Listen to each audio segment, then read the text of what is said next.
আসসালামু আলাইকুম, কেমন আছেন সবাই? তো যাই হোক, আমরা রাইট ফ্রম ভার্বসের শেষ পার্টে চলে আসছি। যদিও গত পর্বটাই আমি চেষ্টা করেছিলাম শেষ করার জন্য, কিন্তু পারি নাই। অর্থাৎ আমরা রাইট ফ্রম ভার্বসের যে পর্ব 11 ছিল, এর আগের যে পর্বটা আছে, অর্থাৎ পার্ট 11 আমরা রাইট ফ্রম ভার্বসের এই লাস্ট পার্টের মধ্যে আমরা আলোচনা চলতেছিল। সেক্ষেত্রে আমরা 21 নাম্বার রুলসের এ, বি এবং সি নিয়ে কথা বলছি।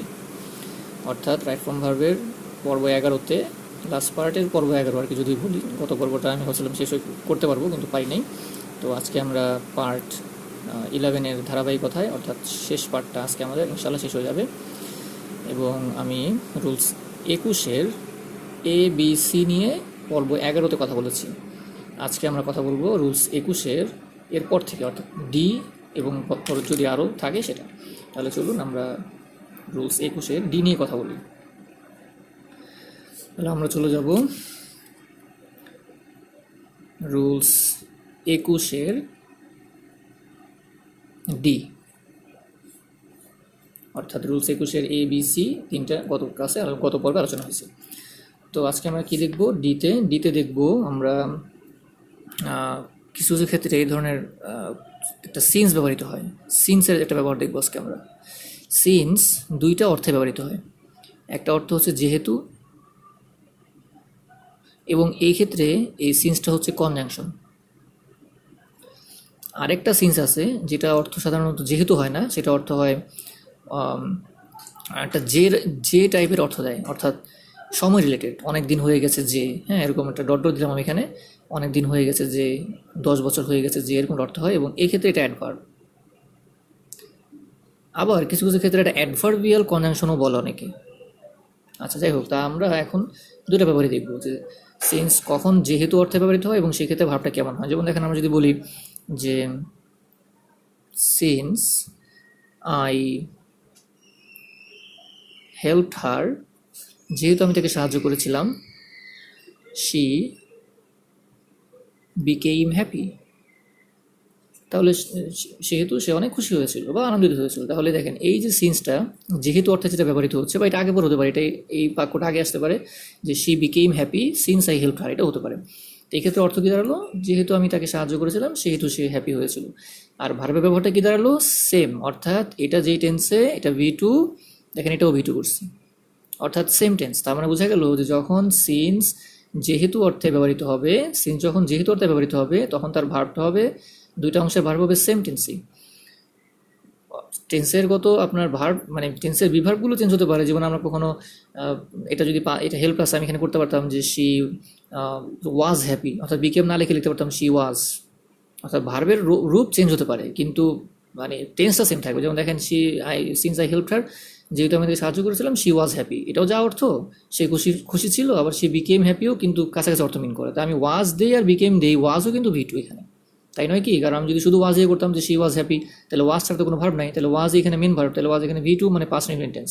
মানে দুইটা অংশই, এটাও পাস্ট ইনডিফিনিট টেন্স ছিল, পাস্ট ইনডিফিনিট টেন্স ছিল, এটাও আমি পাস্ট ইনডিফিনিট টেন্স করলাম।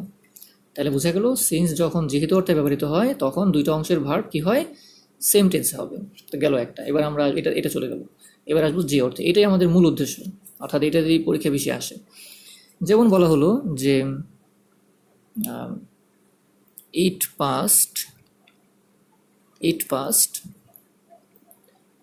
10 days since I dash you, verb দেওয়া আছে meet, MEET, meet. It past 10 days since I dash you. এখন দেখেন, এই যে সিন্সটা আছে, এই সিন্সটা কিন্তু এখন যেহেতু অর্থে ব্যবহৃত হচ্ছে না, কারণ এই সিন্সের আগে দেখেন একটা সময় রিলেট আছে, একটা সময় দেওয়া আছে 10 days, এরকম থাকবে। আপনারা চিন্তা পারবেন, দেখি সময় দেখি যে it past 10 days, it past many years, it past long time, এরকম সময় দেওয়া থাকবে। তো সেক্ষেত্রে আপনি বুঝে নেবেন যে এই সিন্সটার অর্থ এই যেহেতু অর্থ না, এই সিন্সটার অর্থ হচ্ছে যে। অর্থ কী দাঁড়ালো? ইট পাস্ট 10 days, এটা অনেক 10 দিন হয়ে গেছে যে, বা 10 দিন অতিবাহিত হয়েছিল যে। যেহেতু এটা পাস্ট অতীতে আছে, V2, অর্থাৎ পাস্ট ইনডিফিনিট টেন্সে আছে, অর্থাৎ অর্থ হবে যে 10 দিন অতিবাহিত হয়েছিল যে আমি ড্যাশ ইউ, আমি তোমার সাথে দেখা করেছিলাম, এরকম অর্থ হবে। তাহলে এখন আপনারা কোন নিয়মটা ফলো করবেন? যখন দেখবেন সিন্স এরকম যে অর্থে ব্যবহৃত হচ্ছে এবং তার আগে সময় আছে, তখন দুইটা নিয়ম ফলো করতে হবে, দুইটা রুলস মনে রাখতে হবে। এক, যদি প্রথম অংশ যদি প্রেজেন্ট ইনডিফিনিট টেন্স হয়, তাহলে পরের অংশ, আমি লিখে দিচ্ছি কথাটা কারণ এটা খুব গুরুত্বপূর্ণ জন্য লিখে দিচ্ছি, পরের অংশ হবে পাস্ট ইনডিফিনিট টেন্স। অর্থাৎ এটা অনেকটা আমাদের রুলস 21-এর সি এর মতোই। সিও দেখবেন আমরা যে গত পর্বে আলোচনা করছি ABC, এর মধ্যেও আমরা এই কথাটাই বলছি যে প্রথম অংশ যদি প্রেজেন্ট হয় তাহলে পরের অংশ হবে পাস্ট ইনডিফিনিট টেন্স। আর একটা রুলস ফলো করতে হবে কি, এটা আমি সংক্ষেপে লিখবো, এটা হচ্ছে যে প্রথম অংশ যদি পাস্ট ইনডিফিনিট টেন্স হয় তাহলে পরের অংশ কি হবে, তাহলে পরের অংশ হবে past perfect tense. Past perfect tense ব্যাপারটা এরকম, আমি যদি সংক্ষেপে লিখি, সিন্স, এটা কোন সিন্স, এটা হলো এই সিন্স, যে অর্থে সিন্সটা, এটা না, যেহেতু তো আমরা এখানে করেই আসলাম এটা। তাহলে এই ক্ষেত্রে কী হবে, দুইটা নিয়ম। একটা হচ্ছে প্রথম অংশ যদি প্রেজেন্ট ইনডিফিনিট টেন্স হয় তাহলে পরের অংশ হবে পাস্ট ইনডিফিনিট টেন্স। আর প্রথম অংশ যদি পাস্ট ইনডিফিনিট টেন্স হয় তাহলে পরের অংশ হবে পাস্ট পারফেক্ট টেন্স। এই হলো দুটা নিয়ম, আমি এখানে সংক্ষেপে লিখে দিলাম দুটো নিয়ম। এখন আপনি দেখেন প্রশ্নে যেটা ছিল সেক্ষেত্রে কি ঘটছে, সিন্সের আগে যে বাক্যটা আছে ইট পাস্ট, এটা কোন টেন্স? আমরা কি এটার মধ্যে 1 নম্বরের মধ্যে পড়ে না 2 নম্বরের মধ্যে পড়ে? কারণ আমরা দেখতেছি এই সিন্সের আগের প্রথম অংশের বাক্যটা আছে পাস্ট ইনডিফিনিট টেন্সে, কারণ এখানে যে পাস্ট V2 মানে এটা আছে পাস্ট ইনডিফিনিট টেন্সে, কারণ সাবজেক্টের পরে ভার্বের পাস্ট ফর্ম থাকে পাস্ট ইনডিফিনিট টেন্সে। তাহলে আমাদের কি করতে হবে, এখন আমাদের করতে হবে এই যেখানে বলছিলাম প্রথম অংশ যদি পাস্ট ইনডিফিনিট টেন্স হয় তাহলে পরের অংশ করতে হবে পাস্ট পারফেক্ট। তাহলে এখানে আমরা করতে হবে পাস্ট পারফেক্ট। পাস্ট পারফেক্টের গঠন কি, সাবজেক্টের পরে বসে হ্যাড দিলাম, হ্যাডের পরে ভার্ব থার্ড ফর্ম লাগবে, মিট ভার্বের থার্ড ফর্ম কি, MET, মেট। তাহলে আনসার দাঁড়ালো ইট পাস্ট 10 days, 10 দিন অতিবাহিত হয়েছিল যে আমি তোমার সাথে সাক্ষাৎ করেছিলাম। দেখেন আমি কিন্তু পাস্ট পারফেক্টে নিলাম। এখানেও আমি সেই পুরনো কথাটা বলি, এই যে প্রেজেন্ট ইনডিফিনিট টেন্স এটার কিন্তু অ্যাক্টিভ আছে প্যাসিভ আছে, এই যে পাস্ট পারফেক্ট টেন্স এটারও কিন্তু অ্যাক্টিভ আছে প্যাসিভ আছে। এখন এই ক্ষেত্রে হয়তো আমাদের দুইটা অংশই অ্যাক্টিভে অর্থ হয়ে গেছে, এই জন্য ভেবে নিচ্ছি প্যাসিভে যখন যাবে তখন কিন্তু আবার প্যাসিভে গঠন হবে। যেমন এটা যদি প্যাসিভে হইতো কোনো কারণে তাহলে কিন্তু আবার আমার প্যাসিভে গঠন নিতে হতো। অর্থাৎ পাস্ট পারফেক্টের এই যে পাস্ট পারফেক্টের দুটো গঠন হয়, অ্যাক্টিভে গঠন হয়, প্যাসিভে গঠন হয়। একইভাবে পাস্ট ইনডিফিনিট টেন্সেরও অ্যাক্টিভে গঠন হয়, অ্যাক্টিভে গঠন হতে পারে, প্যাসিভে গঠন হতে পারে। একইভাবে প্রেজেন্ট ইনডিফিনিট টেন্সেরও অ্যাক্টিভ হতে পারে, প্যাসিভ হতে পারে। সেটা আপনারা অর্থ বুঝে বাক্যের প্রকাশ ভঙ্গি অনুযায়ী বুঝে আনসার করতে হবে। এই ছিল আমাদের রুলস 21-এর ডি নাম্বার। আমরা চলে যাব রুলস 21-এর ই নাম্বারে। ইতে আমরা দেখব খুবই গুরুত্বপূর্ণ দুটা ব্যবহার, সেটা হচ্ছে লিস্ট। লিস্টের সাথে ভার্ব কীভাবে হয় একটু মনে রাখতে হবে। লিস্ট অর্থটা হয় এরকম যে সাধারণত কোনো কিছুর রিস্ক অ্যাভয়েড করা, অর্থাৎ আমি যদি এরকম বলি যে টু অ্যাভয়েড রিস্ক, যদি অর্থটা আপনারা মনে রাখতে চান যে লিস্টের অর্থটা আসলে কীরকম দাঁড়ায় বা কিছু, আমি আগেই বলে দিলাম সেটা অর্থ হয় যে কোনো একটা রিস্ক এড়িয়ে যাওয়া অর্থে ব্যবহৃত হয় লিস্ট। অর্থাৎ একটা এক্সাম্পল দিই, আমরা প্রায় জানি যে এরকম আমরা প্রায় লিখি যে go fast, lest, you should,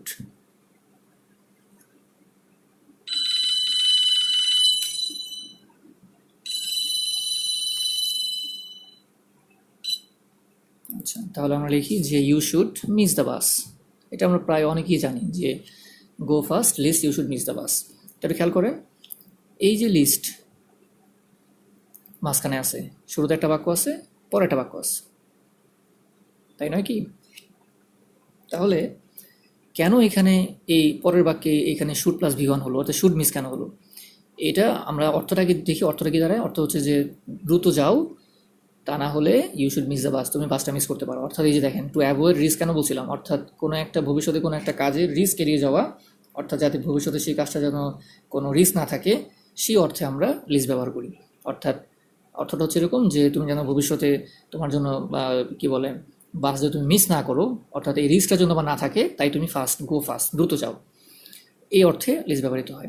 তো এক্ষেত্রে রুলসটা আসলে কি, আমি জাস্ট এক্সাম্পল দিয়ে বাংলা অর্থটা বললাম। রুলসটা আসলে কি, রুলসটা হচ্ছে যে লিস্টের যে ব্যবহারটা সেটা হচ্ছে আমরা অনেকেই জানি যে আমি সম্ভবত পর্ব 10-এ সম্ভবত আমি সাবজাংটিভের একটা আলোচনা করে আসছিলাম, আপনারা হয়তো জানবেন যারা দেখছেন সাবজাংটিভ।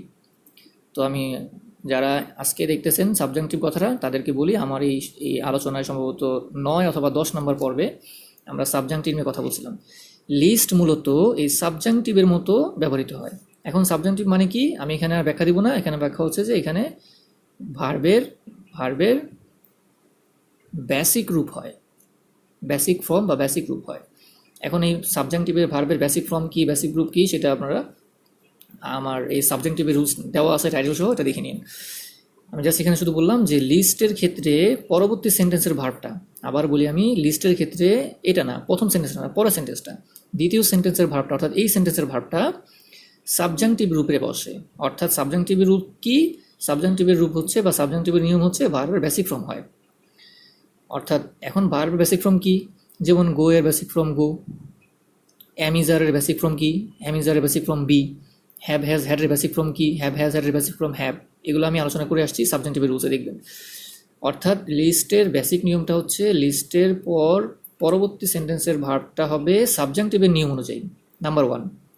2, যদি কখনো সাবজেক্টিভের নিয়ম একটা অর্থাৎ লিস্টের পরের অংশের ভার্বটা এই একটা, নাম্বার 1। নাম্বার 2 একটা নিয়ম হচ্ছে যে লিস্টের পরে যে ভার্বটা যে অংশটা থাকবে সেক্ষেত্রে আপনার শুড প্লাস V1 এই ফর্মটাও হতে পারে, এই ফর্মটাও হতে পারে। অর্থাৎ দুইটা নিয়ম আপনারা দেখবেন, অর্থাৎ লিস্টের ক্ষেত্রে দুইটা নিয়মই ফলো করা হয়। আমি সাবজাংটিভ দিয়ে একটা এক্সাম্পল দিই লিস্টের। আমাকে বলা হলো যে সাপোজ বলা হয়েছে hurry up lest he dash late. এখন আপনাকে বলা হয়েছে এখানে বি দেওয়া হলো, আপনাকে বললো যে এখানে ভার্ব বসান। এখন আপনি দুইটা নিয়মে ফলো করতে পারেন। আপনি চাইলে এক নাম্বার লিখতে পারেন যে শুড বি, এটাও হবে, কারণ আমি বললাম একটু আগে যে শুড প্লাস V1 হয়, এটা হবে। আবার আরেকটা ভার্ব এখানে কারেক্ট হতে পারে, সেটা হচ্ছে আপনি যদি এই সাবজাংটিভের রুলসে বসান, অর্থাৎ বিকে বি আকারেই বসায় দিবেন বি, কারণ সাবজাংটিভের নিয়মে বলে যে বি এর বেসিক ফর্ম বি নিজেই। তাহলে আমরা এইটাও নিতে পারি, এটাও নিতে পারি। এখন প্রশ্ন হলো যদি অপশনে দুটোই থাকে তাহলে কী হবে? অপশনে যদি এটাও থাকে এটাও থাকে, থাকবে না, কারণ যেহেতু দুইটা নিয়মই কারেক্ট সেক্ষেত্রে অপশনে দুটো থাকবে না। তো আশা করা যায় যে আপনারা যে কোনো একটা পাবেন। তবে মনে রাখতে হবে যে লিস্টের ক্ষেত্রে পরবর্তী অংশের ভার্বটা দুটো নিয়ম ফলো করে, একটা হচ্ছে সাবজেক্টিভের নিয়ম ফলো করে। এখন সাবজেক্টিভের নিয়মটা কি সেটার বিস্তারিত দেখার জন্য আমার পার্ট 9 সম্ভবত অথবা 10 আমি ভুলে গেছি, পার্ট 9 বা পার্ট 10-এ আমি সাবজেক্টিভ নিয়ে আলোচনা করছি, সেখানে দেখে নিন। আরেকটা ফল যেটা আমরা কমন ব্যবহার করি, এটাই আমরা বেশি ব্যবহার করি বা অনেক সময় পরীক্ষা আসে, সো এটাও হতে পারে। সো দুইটা অপশনে দুইটাই থাকবে না, কারণ দুইটা যেহেতু কারেক্ট দুইটাই থাকবে না, যে কোনো একটা থাকবে। আর আপনারা যখন ব্যবহার করবেন আমি জিজ্ঞেস করবো আপনারা এটা দিয়ে ব্যবহার করেন, শুড প্লাস V1 দিয়েই করেন। তাহলে আমরা দেখলাম যে লিস্টের অর্থটা কেমন।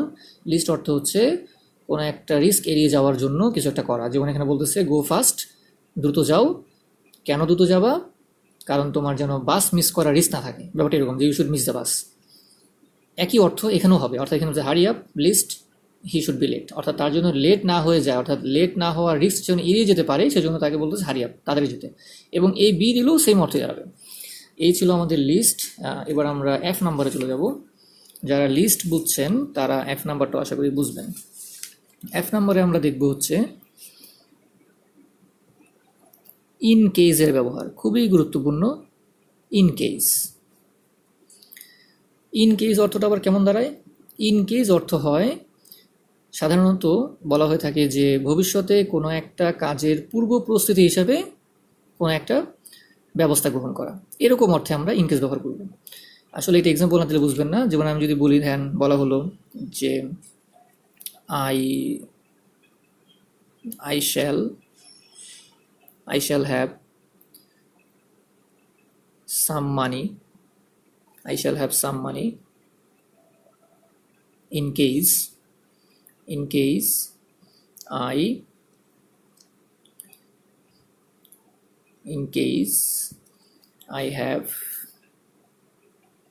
have to pay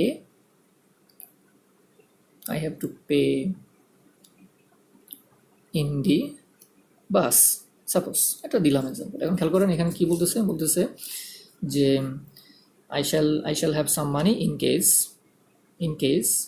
I have to pay in the bus, অর্থাৎ বলতেছে যাতে করে বাসে যদি আমার টাকাটা পে করার প্রয়োজন হয়, এটার জন্য আমার আগেই I shall have some money, আমার কিছু টাকা আমার সাথে নিয়ে যাওয়া উচিত। অর্থাৎ এটা একটু বুঝতে হবে, এখানে ক্রিটিক্যাল এই অর্থটা। এখানে বলতেছে I have to pay in the bus, অর্থাৎ আপনাকে বাসে টাকা দিতে হবে কি হবে না সেটা আপনি জানেন না, না জেনে আপনি আগেই চিন্তা করতেছেন যে আই শ্যাল হ্যাভ সাম মানি, আমার কিছু টাকা সাথে নেওয়া উচিত। এখন ভার্বগুলো কেমন হবে সেটা আমি পরে আলোচনা করতেছি, আগে মিনিংটা বুঝেন। অর্থাৎ এটা কেন ফিউচার হলো, এটা কেন প্রেজেন্ট হলো সেগুলো পরের ব্যাপার, আগে অর্থটা বুঝেন। ভবিষ্যতে আপনার একটা কাজ হবে কি হবে না আপনি নিশ্চিত না হয়ে আপনি পূর্ব প্রস্তুতি নিতেছেন কোনো একটা কাজের, এরকম অর্থে আপনি ইনকেস ব্যবহার করবেন। দেখেন আমি এখানে ইনকেসের বাংলা অর্থটা তাহলে কী লেখা যায় যে পূর্ব প্রস্তুতি হিসাবে কোনো কিছু গ্রহণ করা। আমি লিখলাম, আপনার লিখে নিয়ে, অর্থাৎ ভবিষ্যতে বা ভবিষ্যৎ না হলে বর্তমানে যদি বলেন পূর্ব প্রস্তুতি হিসাবে কোনো কিছু গ্রহণ করে নেওয়া, এরকম অর্থে আপনার ইনকেস ব্যবহার করবেন। আমি আরও কয়েকটা এক্সাম্পল দিয়ে আলি বুঝবেন। যেমন ধরেন আমরা আরেকটা এক্সাম্পল দিতে পারি ইনকেস দিয়ে, বললাম যে ইউ শুড, আমরা রুলসটা পরে বলতেছি কারণ ইনকেসের অর্থটা একটু ক্রিটিক্যাল, আগে অর্থটা বুঝেন। You should give me your address. You should give me your address in case I forget it. বা এখানে বলতে পারতো যে in case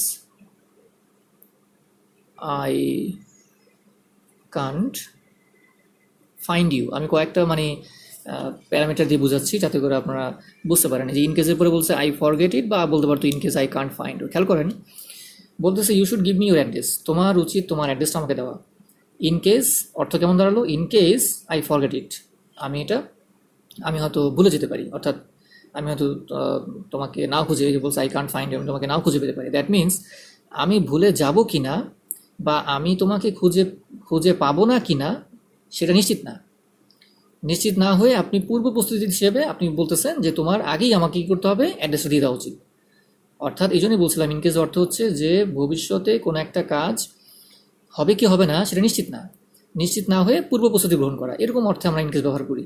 you should give me your address in case I forget it, বা অথবা in case I can't find you, আমি তোমাকে হয়তো নাও খুঁজে পেতে পারি, এরকম। কিন্তু এটার মানে এরকম দাঁড়াবে না যে আমি তোমাকে খুঁজে পাবোই না, এরকম হয় না। অর্থটা এরকম যে হয়তো আমি তোমাকে খুঁজে নাও পেতে পারি, এটা নিশ্চিত না, এই জন্য তোমার কী করতে হবে, তুমি আগে আমাকে তোমার অ্যাড্রেসে দিয়ে দাও। এইরকম মিনিংটায় আমরা ইনকেস ব্যবহার করি। এবার আমি রুলসটা বলি যে ইনকেসের নিয়মটা কী। আশা করি অর্থটা বুঝতে পারছেন, না বুঝলে আপনারা প্র্যাকটিস করবেন তাহলে বুঝতে পারবেন। ইনকেসের নিয়ম হচ্ছে একদম সিম্পল। যদি দেখেন যে পাস্ট ইনডিফিনিট টেন্স আছে তাহলে আপনিও কী করে দেবেন, পাস্ট ইনডিফিনিট টেন্স করে দেবেন। অর্থাৎ আগের অংশটা পাস্ট ইনডিফিনিট আছে, আপনি পরেরটাও পাস্ট ইনডিফিনিট করে দেবেন। এবার যদি দেখেন আগেরটা আছে প্রেজেন্ট ইনডিফিনিট, তাহলে আপনিও কী করবেন, পরেরটা প্রেজেন্ট ইনডিফিনিট করে দেবেন। একটা জায়গায় ব্যতিক্রম ঘটবে, সেটা হলো যদি কখনো দেখেন যে আমি এখানে দিয়ে দিলাম আগেরটা আছে ফিউচার ইনডিফিনিট টেন্স, তাইলে আপনি কি করবেন, পরেরটায় প্রেজেন্ট ইনডিফিনিট করে দেবেন। এবার দেখেন আমার যে দুইটা এক্সাম্পল আমি দিয়েছিলাম তার মধ্যে মিলে কিনা। দেখেন আমার এখানে বলছিল you should give me your address, এই শুড গিভ এইটা হলো প্রেজেন্ট ইনডিফিনিট। এই যে দেখেন প্রেজেন্ট ইনডিফিনিট, আমি পড়াটা কি করছি, করছি প্রেজেন্ট ইনডিফিনিট। দেখেন আমি এখানে লিখছি forget it present indefinite, Kant find it present indefinite. আবার দেখেন আমি আগের এক্সাম্পলটা দেখাই আপনাদেরকে। এটা দেখেন প্রথম অংশটা ছিল future indefinite, shall have future indefinite. তাহলে আমি পড়াটা কী করছি, এখানে কী লিখছিলাম যে আগে যদি ফিউচার ইনডিফিনিট হয় তাহলে আমি পড়াটা কী করবো, প্রেজেন্ট ইনডিফিনিট করবো। এখন আপনারা দেখেন যে আমি এখানে কী করছিলাম, এই দেখেন আমি কিন্তু ঠিকই এই হ্যাভ টু দিয়ে কিন্তু আমি ঠিকই প্রেজেন্ট ইনডিফিনিটি করছি। তাহলে আমি কি বুঝতে পারলাম, আমি কিন্তু দুইটা এক্সাম্পলের একটাও পাস্ট নিয়ে করিনি, কারণ এই ইনকেসের নিয়মের ক্ষেত্রে সাধারণত এই পাস্ট প্রথম অংশটা পাস্ট থাকে বা পরের অংশটাও পাস্ট ইনডিফিনিট করতে হবে, এরকম খুব একটা আসে না নিয়ম, আসলে এটা আসে অথবা এটা আসে। তাহলে আশা করি ইনকেসটা বুঝতে পারছেন। তা আবার বলি, লিস্টের সাথে ইনকেসের পার্থক্য হচ্ছে লিস্ট হচ্ছে রিস্ক এড়ানো, আর ইনকেস হচ্ছে ঠিক রিস্ক এড়ানো বলা যাবে না, তবে কিছুটা সংশয়, অর্থাৎ এরকম অর্থ, অর্থাৎ আপনি ভবিষ্যতে যেন বিপদে না পড়েন, এরকম অর্থে সাধারণত আমরা ইন কেসের ক্ষেত্রে বলে থাকি যে আগেই কিছু একটা প্রস্তুতি নিয়ে রাখো। আর লিস্টটা হচ্ছে সম্পূর্ণ অ্যাভয়েড করা, কোনো কিছু রিস্ক অ্যাভয়েড করা এরকম। আর যদি অর্থগত না বুঝেন, এগুলো আসলে অর্থ বোঝার দরকারও নেই, কারণ আমাদের এত এই লিস্ট ইন কেস আমরা কখনো রাইটিংয়ে বা স্পোকেনে খুব একটা বলি না, অন্যভাবে আপনি বাক্যটা বলতে পারেন। রাইট ফ্রম ভার্ব পারার জন্যই আপনাকে জানতে হবে। তো ঠিক আছে, আমরা আমাদের আলোচনা চলতেছিল, আমাদের এফ নাম্বার চলতেছিল, আমরা এখন চলে যাব জি নাম্বারে। জি নাম্বারে আমরা দেখব হোয়েন ভার্সেস হোয়াইল। একটু দেখবো, কারণ এটা আমার সময় প্রায় পরীক্ষা থাকে। একটা কথা মাথায় রাখতে হবে যে প্রাথমিকভাবে হোয়েন সাধারণত পাস্ট ইনডিফিনিট টেন্সের সাথে থাকে বা সাথে ব্যবহৃত হয়, আর হোয়াইল সাধারণত পাস্ট কন্টিনিউয়াস টেন্সের সাথে ব্যবহৃত হয়। আমি এখানে সংক্ষেপে লিখলাম, আপনারা বুঝে নিন। অর্থাৎ সাধারণ ক্ষেত্রে এটা কিন্তু ফিক্স না, অর্থাৎ অনেক সময় হোয়েন পাস্ট পারফেক্টও আসতে পারে, কিন্তু হোয়াইল অনেক সময় পাস্ট কন্টিনিউয়াসের এরকম স্ট্রাকচার নাও ফলো করতে পারে। তবে সাধারণত বলতে পারি 90% সময় দেখা যায় যে হোয়েনটা সাধারণত পাস্ট ইনডিফিনিট টেন্সের সাথে থাকে, আর হোয়াইলটা থাকে হচ্ছে পাস্ট কন্টিনিউয়াসের সাথে। যেমন দেখেন, আমরা বলতে পারি যে when I dash you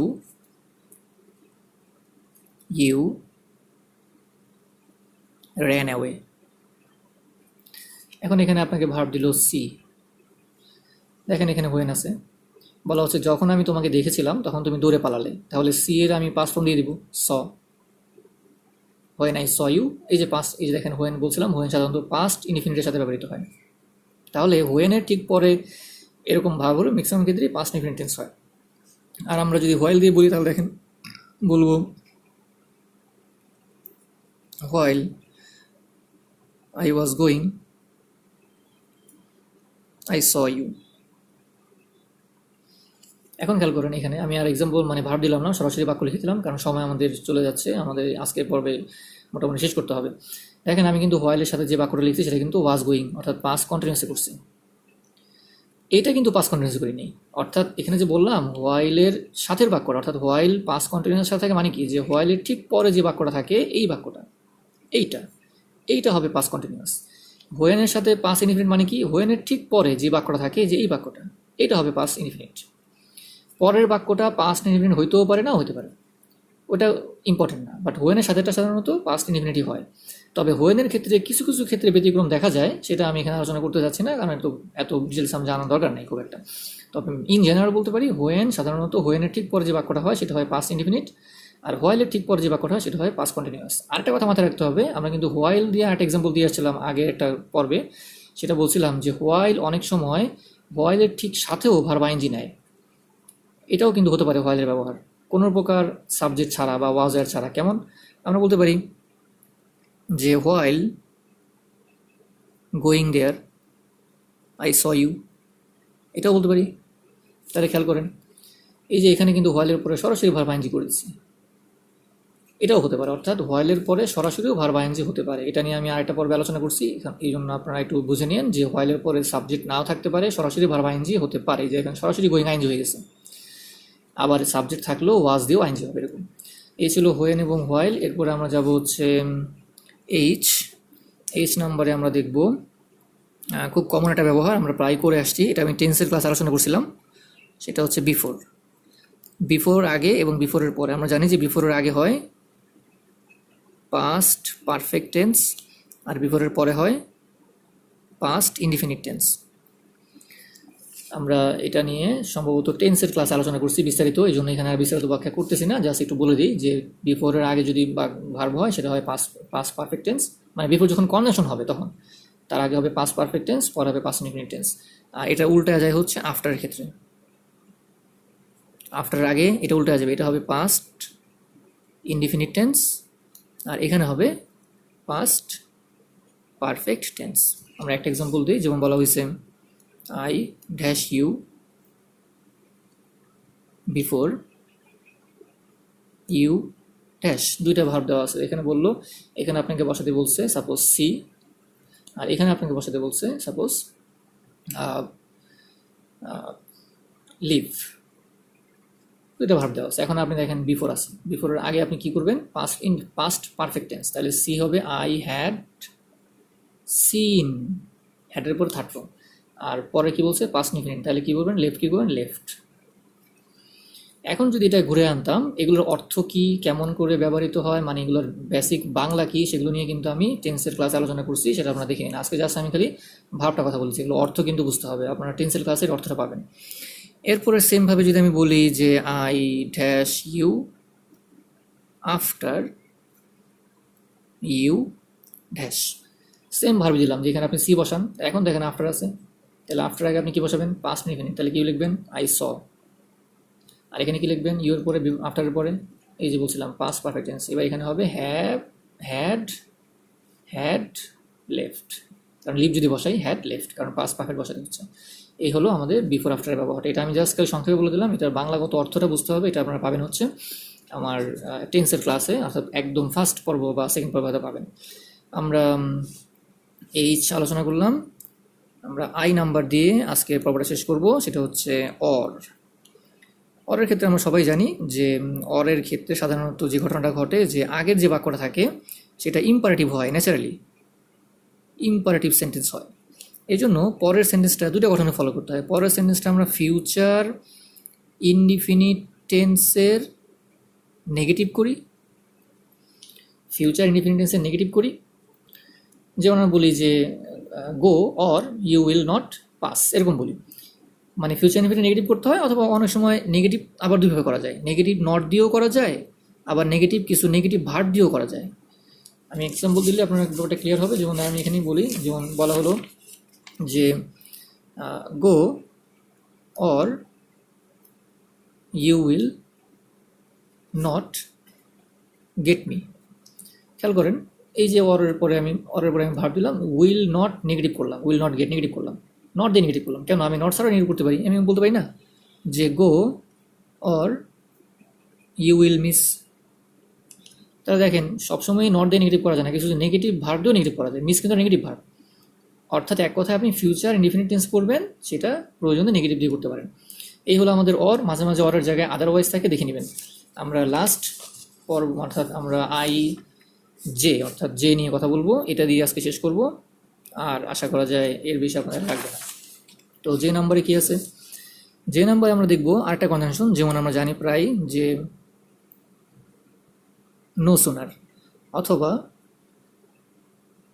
hardly অথবা স্ক্র্যাচলি, এই তিনটা কনজাংশন প্রায় সময় ব্যবহৃত হয়। তো এদের ক্ষেত্রে গঠনটা যেটা ঘটে সেটা হলো, এদের ক্ষেত্রে ধরেন আমি একটা দিয়ে বুঝাই, বাকিগুলো আপনারা বুঝে নেবেন।